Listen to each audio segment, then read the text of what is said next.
நான் உன்னை கல்லறிச்சே, நான் உன்னை ச்சே. இதயம் கவர்ந்தவளிடம் தன் காதலை சொல்ல இளைஞன் இந்த நாளுக்காக தவம் கிடக்கிறான். இவனுக்காக தன் உயிரை தந்தவர் அவர் அன்பை பெற அனுதினமும் காத்திருக்கிறாரே. அவரின் குரல் கேட்கலையா?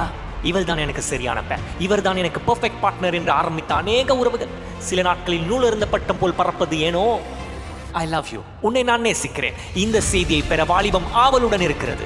I love and tight for you. உன்னை நேசித்து உனக்காக மரித்தேன் என்ற ரட்சகரின் அழுகையின் சத்தத்தை அவனிடம் சேர்க்க நாம் என்ன செய்தோம்?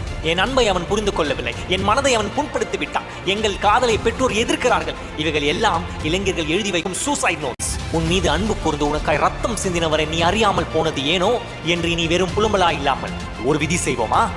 இன்றைய யூத்துகளின் கவனம் எல்லாம் latest trend, modern design, good price tag, low பிரைஸில் அல்ல ஹை பிரைஸில் தான் வாங்க வேண்டும், சாதாரண கடையில் அல்ல ஷாப்பிங் மாலுக்கு தான் போக வேண்டும் என்பது இவர்களின் லைஃப் ஸ்டைல். விலை மதிப்பில்லாத நம்மை மிகுந்த விலை கிரயம் கொடுத்து ஒருவர் வாங்கியுள்ளார் என்ற உண்மையை இவர்களுக்கு புரிய வைப்பது யாரோ?